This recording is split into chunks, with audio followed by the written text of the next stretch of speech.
Happy Friday, Stats on Pet Talk. Welcome to 5 Question Friday. I am Sarah of Expat in Croatia, and every Friday at 5 o'clock Croatia time, I answer 5 questions from people who have sent them in on Facebook, Instagram, Twitter, LinkedIn, expatinCroatia.com, email, my consulting sessions, and people who stick them to my forehead. So, hey, I'm in Slano, which is down the coast, about 2.5 hour drive from Split if you take the Magistralo, which is the coastal road.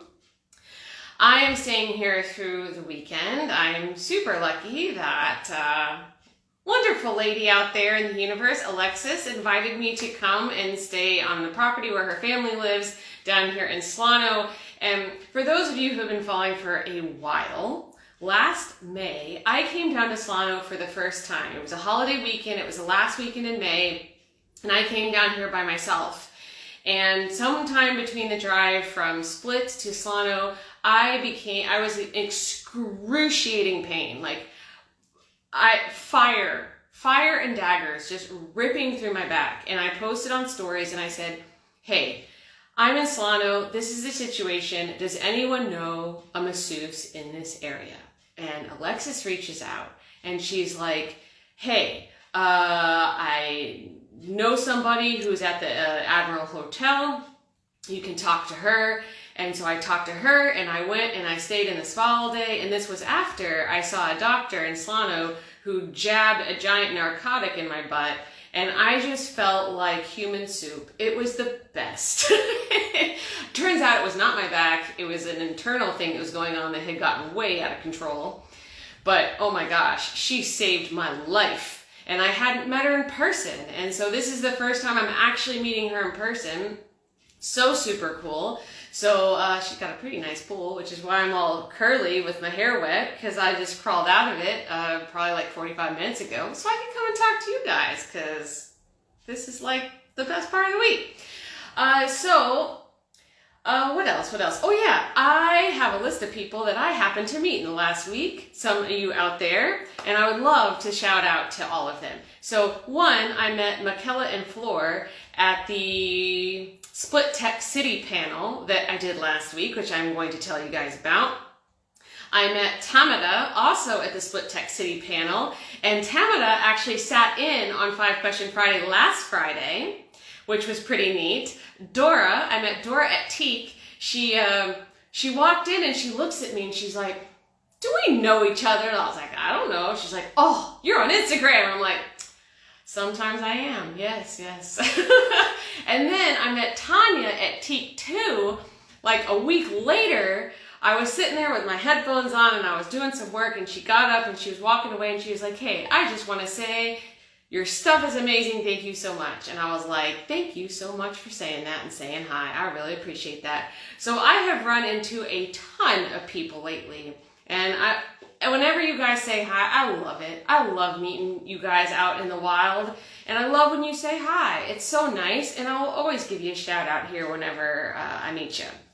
So what else we got? Oh yeah, the Split Tech City panel.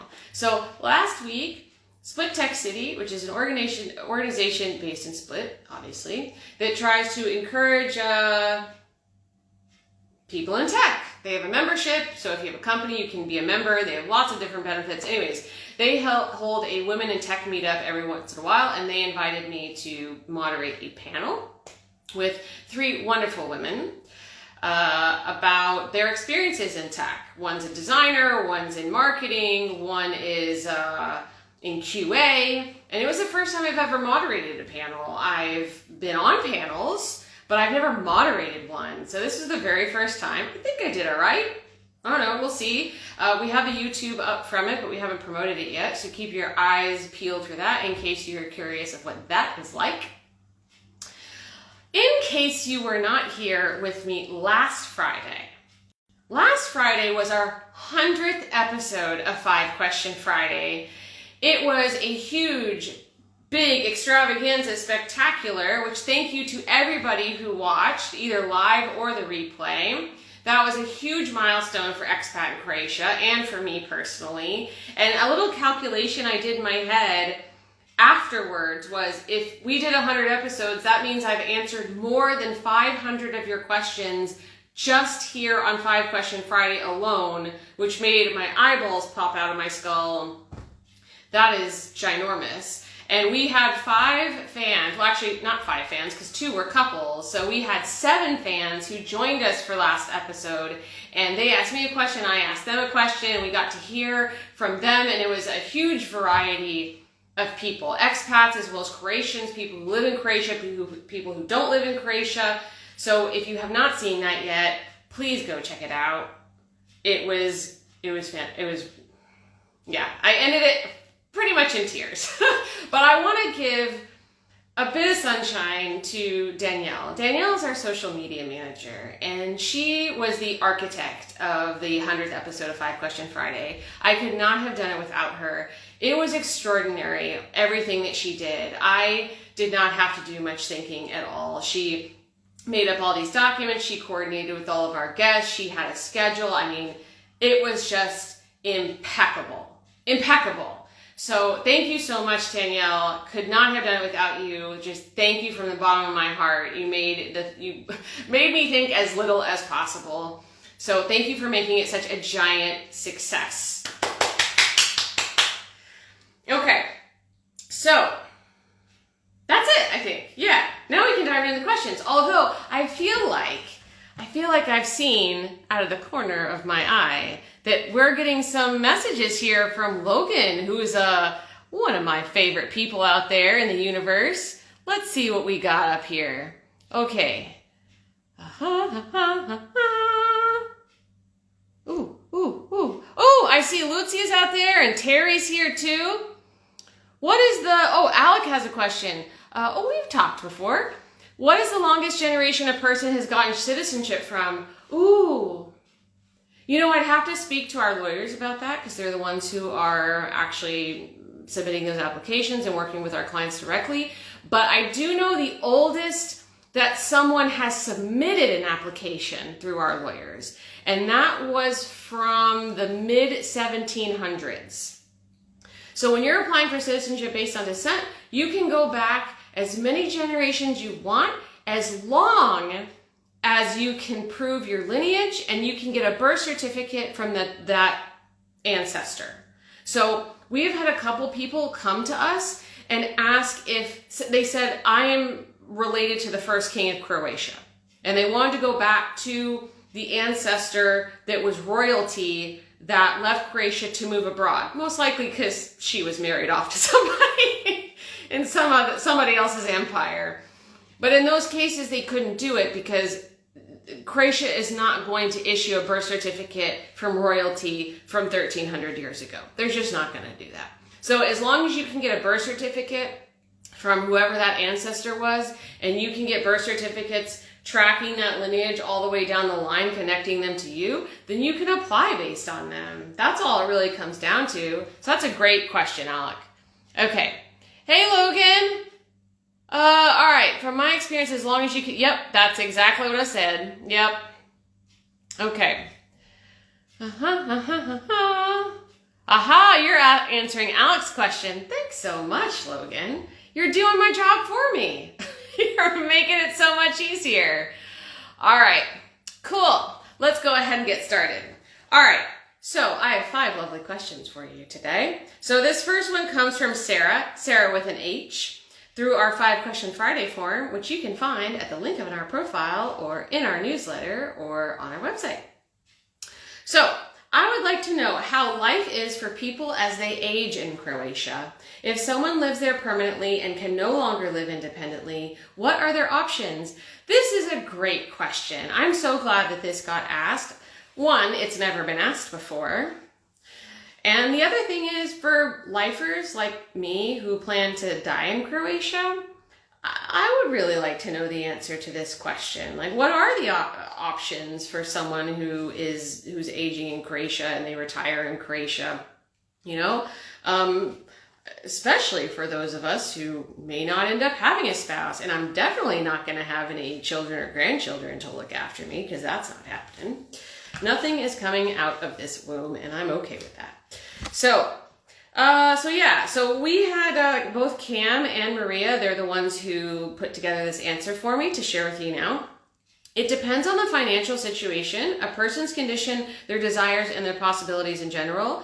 One option is a nursing home, but waiting lists are long, especially for fancier ones. It can take a while until there is a place available. Sometimes it takes years, depending on the home.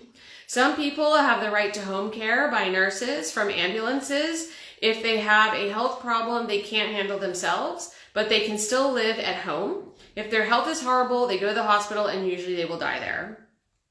There is also possibility to hire someone, a random person, who is willing to take care of them, cook and clean their house. Some people do this to earn extra money. And some nurses also offer their professional services in their free time to earn. People combine all of the available options, and money is often the most important factor. Nursing homes are very expensive, and not everyone can afford them. Now, what Cam said is she provided some interesting stats from the Ombudsman. 1 out of 3 members of the elderly population in Croatia live in poverty. So 30%. 1 in 2 live in poverty of those living in a single household. Especially in rural areas, the elderly have difficulty accessing adequate health care, social welfare, and public services. And many are at risk of economic abuse. So, a couple things I want to point out there. Their pensions are very, very low here. Like, there are some pensions that are as low as like 100 euros a month. Let that sink in for a minute. 100 euros a month. I think it was last year maybe. They made an increase to pensions by like 200 kuna, which is what, 30 euros, 25 euros, something like that. I mean, can you imagine? And then on the other side of that, I want to mention the lifetime support contract. So the lifetime support contract is interesting. Now it can be used for good and it can also be used for evil as well. So there is a contract that, okay, let me take a step back and give you some context. Let's say you're one of these people that maybe you have a neighbor and she's alone and she's aging and she needs help and you help her. You help her with shopping, running errands, you visit with her, you take care of her, and she doesn't have any children. Or maybe she has children but she doesn't like them and they don't come to visit her and they don't help her with anything. So she decides that she wants to give her apartment to you when she dies because you are the one who's been taking care of her. In this case, you can do a lifetime support contract so that she can legally say, I want to bypass my kin, my heirs, and give this property to this other person who's been looking after me. Because in Croatia, most people don't have wills because the family units are usually so strong and the property just naturally goes amongst the heirs and is evenly split, and most people are not in dispute about that. That succession just naturally happens. But there are some people who they don't want to give their stuff to their kids, and just a regular will, you can't just avoid your kin, your heirs, with a regular will. The only way to do that is with a lifetime support contract. So let's say that you decide that you want to give your same, let's use the same scenario. I want to give my apartment to my neighbor. I do not want my kids to get it. You use a regular will, not a lifetime support contract, but a regular will. Instead of your neighbor getting the entire apartment, they would get half of it and the other half would be split between the natural heirs. So that's why the only way to avoid that is through a lifetime support contract. Now, I did say a lifetime support contract can be used for evil as well. So you could have a neighbor who takes advantage of an old person who cannot defend themselves, who can be easily convinced to sign a contract, to give away all of their stuff. That can also happen too. So some things to look out for. Now, we have a series called How to Die in Croatia, and we have done, I think, 3 of these so far. And right now we're working on a 4th one, which deals with inheritance. So it's going to go into wills and lifetime support contracts in a lot more detail, so keep a lookout for that. But in this 5th post that we'll do in this series, I would really like to focus on this topic right now. What happens when you are getting older and you need care? So if you have any questions about this topic, things that you would like to see us talk about, feel free to send us a DM or drop a comment, and we will be sure to have that answered in these future editions. Because I feel like most of the people I talk to on my consulting sessions are like, I want to live in Croatia for the rest of my life. Well, if you want to live in Croatia for the rest of your life, then you're probably going to die here. So it's important to understand what the things are that you need to think about, and so you can protect yourself, just like you would in any other, even if you're in your home country, you'd still want to think about a will. You still want to think about what happens if I'm on life support. What's going to happen, when I'm 70 and maybe I can't take care of myself anymore. These are real life considerations, and maybe it seems morbid, but whatever. This is reality. We have to think about these things. I'm concerned about these things. I know that I would die in Croatia. That's the plan. So I want to make sure that I'm ready for that eventuality. So yeah, so I really want to thank Sarah with an H out there for asking that question. Thank you so much. All right, so this next question came from Adam. I met Adam and his lovely wife on a consulting session at our office here in Split. And he said, we've visited Split 10 times. What are your hidden gems? So I have lived in Split 11 years. So I do have some places, and I can't share the entire list. But I will share with you just like a few things that I do think are a little bit more off the beaten track, and I won't publish these. So this is the only place where you're going to hear me say this.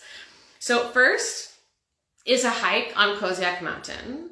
So on Kozjak Mountain, there is a mountain house. There are these things called Planinarski dom, which are these mountain houses that are kind of all over Croatia. A lot of them are in protected areas. So usually mountain houses have a place where you can stay, either for free or for paid.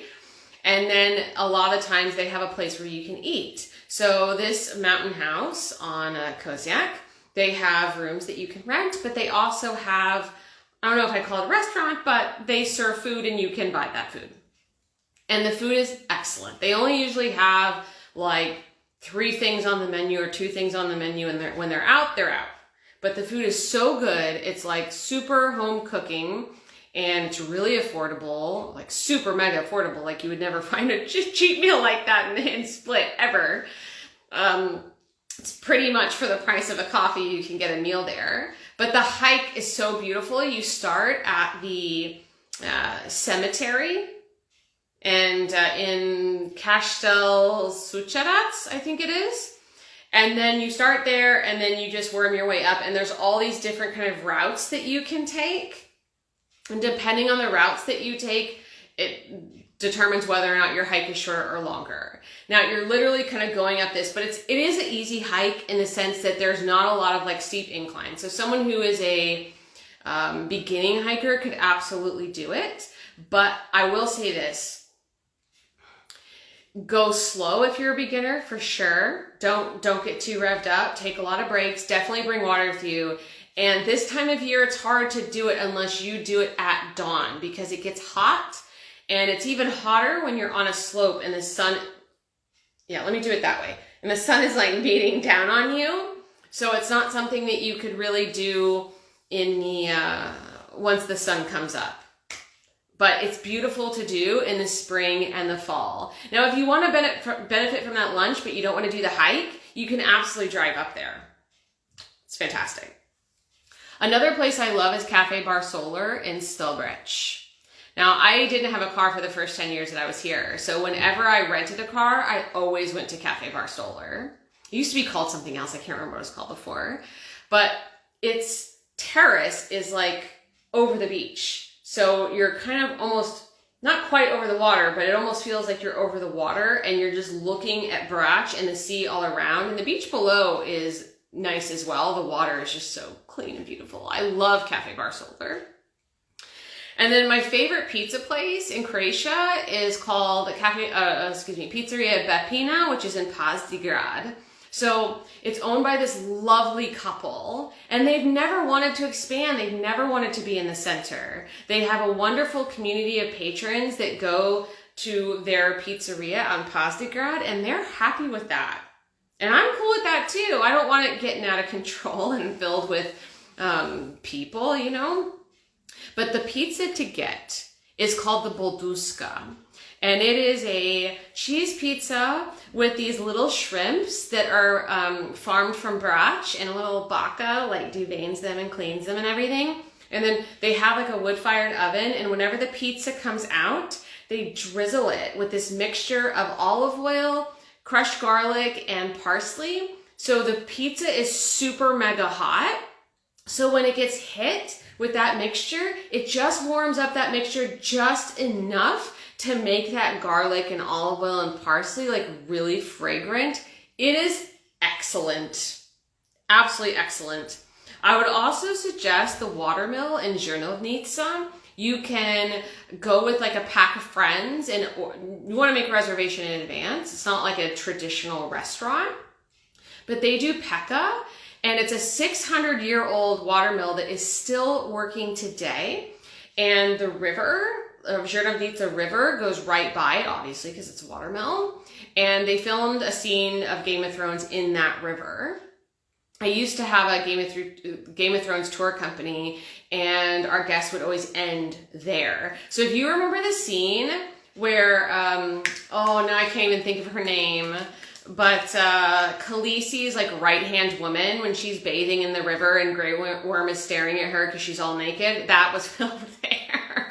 But you can sit out at like a picnic table and have peka right next to the river, and there's all these beautiful trees. It's a lovely experience. So I would suggest that as well. And then also hiking by the Jadro River. This is something that I just discovered with a friend of mine, like, I don't know, a couple months back. But Jadro is where Split gets all of its water. And I mean, that is way off the beaten path for sure, but not far from Split. I mean, it's like 10 minutes from Split. So definitely check that out. And then in Solin, there's a cafe bar called Mlin Bar, which is right, again, next to a watermill, but that is super cool. And then a buddy of mine, Gita, just showed me this hidden Orthodox temple in the Split city center, which 11 years, didn't know was there. So if you're over by Cortul Maltese, there is a door like right across the way from that where you can sneak in. Not sneak in. The door's open all the time. It's just nobody knows it's there. And you can see this old Orthodox temple. And actually part of the temple is still in use. You can't go there. That's not public. But you can go into this atrium. It has all the columns and everything. I mean, that was pretty amazing. So that's just a little taste of some hidden spots in Split. And like I said, I'm not going to post these anywhere. This is the only place where I'm going to give out that information. So thanks for watching. Okay, so next, this comes from Guadalupe. She posted this on our 5-question Friday form. I wanted to know if once the temporary residence is over, 12 months for a digital nomad, I can go directly to a Schengen area country, or do I need to leave the area before going, for example, to Italy? This is a great question. So the answer depends. With Schengen, you are allowed to be in the Schengen zone for 90 days in a 180-day period. When you are on residence in Croatia, the time you spend in Croatia does not count toward your Schengen time. So you need to count back 180 days. So for example, if at the end of your residence permit, you go to Italy or you go to Hungary or Germany, that time is going to count against your Schengen time. But if you haven't traveled at all outside Croatia for the last 180 days, then yes, of course you can re-enter the Schengen zone at the end of your residence permit. But if you had traveled a lot under your residence permit to other parts of Schengen, you just need to make sure that you stay within that 90 days. That's all you need to know about that. Thank you so much, Guadalupe, for asking that question. All right, this next one comes from Capability. I've not heard that name before. Also through our 5-question Friday forum. Why do Croatian motorists always try to run pedestrians over? Well, I don't know that it's intentional, but yes, it can be a bit dangerous. What are the actual rules governing zebra crossings and essentially rights of way? So, my colleague Cam did the research on this. So the rules are governed by the Road Safety Act. I cannot read the entire thing to you, and I don't think you'd want me to. You'd all leave immediately. But here are some rules from Article 133 of this Act. So cars cannot cross the zebras, the crosswalks, when the pedestrian sign is illuminated unless it is at the entrance to a side road. I don't quite understand what they mean by side road, but that's what it says. If at the entrance to the side road or there is no sign governing behavior, the driver is obliged to move at a reduced speed and miss pedestrians who have already entered or are entering the crossing and stop if needed. There are fines of 390 to 920 euros that can be issued. And if you're found guilty of an offense, then you can be prohibited from driving from 3 to 6 months. So yeah, you know what? I feel you on this because, to be honest, and this is actually quite coincidental since the first question I answered was about, aging in Croatia. I'm pretty sure the way I'm going to die is being hit in a crosswalk here. You really have to be careful. Do not be on your phone when you are walking through a crosswalk. Don't. You are taking your life into your own hands. And just because you have a green, like a green little man or woman saying, hey, you can cross this, does not mean that someone's not going to drive through it while you're in it. I have almost been hit many times. So you need to be aware when you're walking through those crosswalks. Don't take a chance to be looking down or not paying attention or looking up at the sky. Just really, you got to take care. And there also can be drunk drivers who are not paying attention. There was a girl, 19, I think, and she was on the sidewalk and got hit. So anytime that you are out on the sidewalks, crossing these things, just be on your guard, just be aware. I mean, Croatia is a really safe place, but when it comes to being hit by cars, that is a legit possibility. So just be on your guard and be aware of what's going on around you. Okay, so is this our last question? Oh my goodness, it is. Okay, this came from Denise. She sent this on email. It's not worded quite in our traditional question format, but it is a question. She said, maybe you already covered this, ? And she sent me a link to an article that was it was from the Greek City Times, and the headline was, passengers to be stung with a new fee when traveling to Europe and a list of countries that will require new permits. First off, this is clickbait. It's not untrue, but it's clickbait. So, what are we talking about here? We're talking about ETIAS. So ETIAS is a new system that people who are able to travel to the Schengen zone visa-free are, at some point when this system is in place, they're going to have to pre-register before they can come to Europe, and they will have to pay a €7 fee as part of that process. So let me explain let me unpack it so you understand.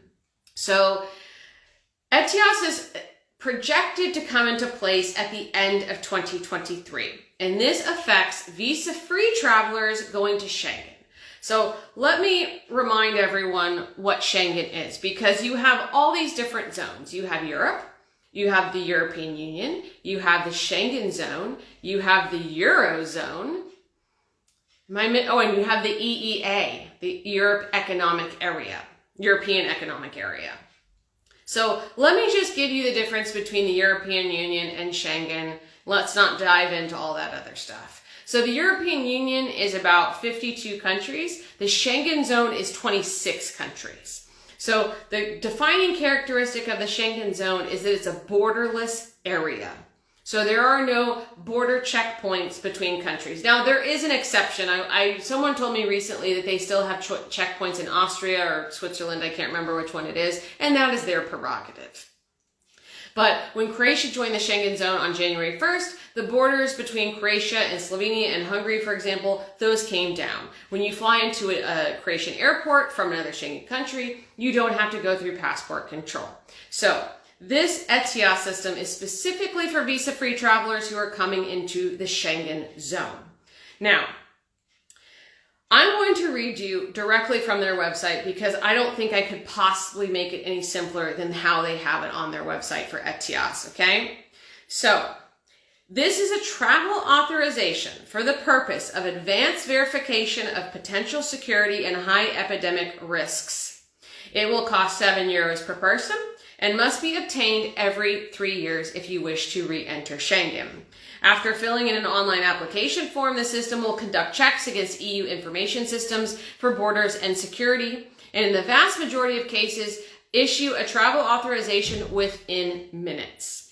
In limited cases where further checks on the traveler are needed, the issuing of the travel authorization could take up to 30 days. The ETIAS travel authorization will be a mandatory precondition for entry to the Schengen states. Okay, so I think it's a pretty safe bet that lots of people are going to be pissed off about this. And, you know, I can see both sides, but I gotta say I'm a little biased. I'm biased because I know how hard it is for Croatians to go to the United States, for example. I mean, now it's the visa, with the visa waiver program, it's a lot easier. But that only just came into place last year.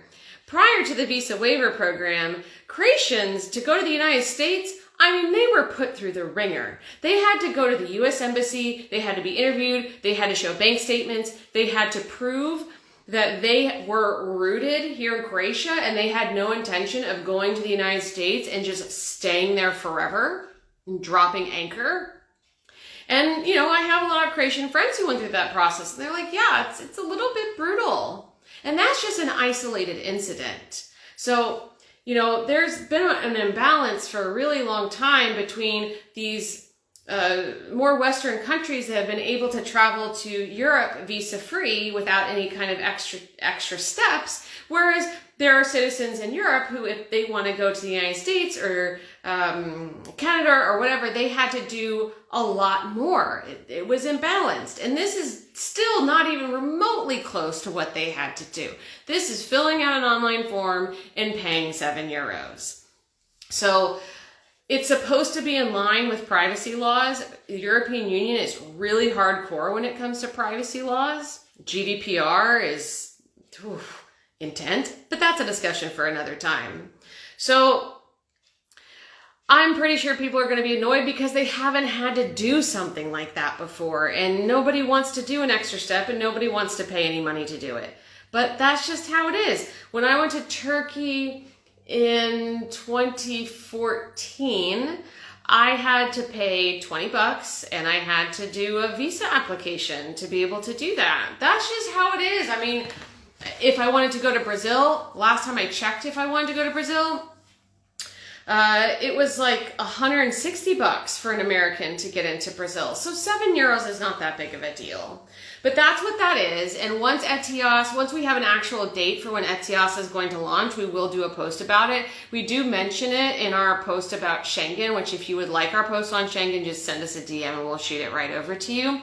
But right now, there's not an actual launch date. In fact, the ETIAS website says, the European Union website says it's going to launch in November 2023, but there are some other miscellaneous sites out there that say it's going to be 2024. I couldn't find any a valid source that could back up that it was going to be 2024, but we're keeping an eye on it. We'll let you know as soon as that's going to be a reality. So Andres, who joined us on our 100th episode of 5 Question Friday, I see that he said it's Austria that does have their checks.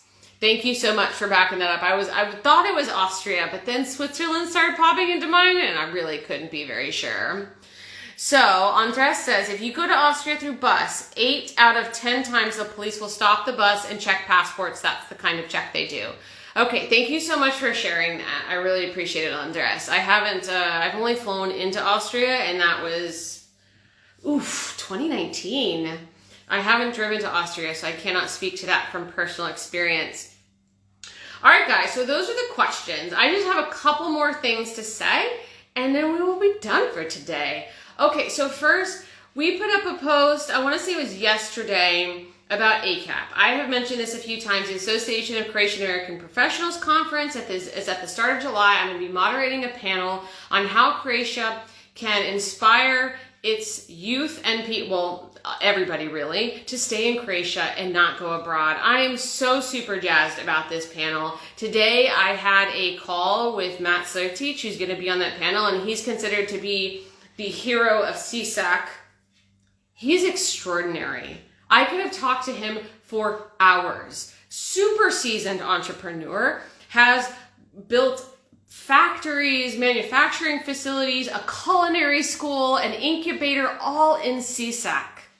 I mean, he has done some amazing things. He even bought an old derelict hotel in, how did he say? Jablanac, I think is what the town is called. It's near Karlobag, faces Prague, just to give his employees a free vacation.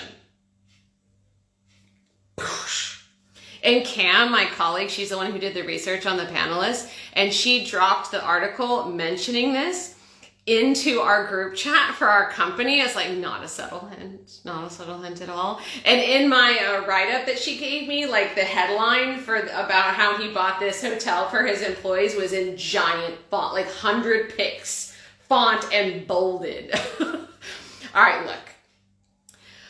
I gotta say, we're not quite there yet where we can afford to buy a hotel, but you know what? Goals. I would love for us to be in the position to buy a lovely little villa or hotel for our team. Absolutely, message received.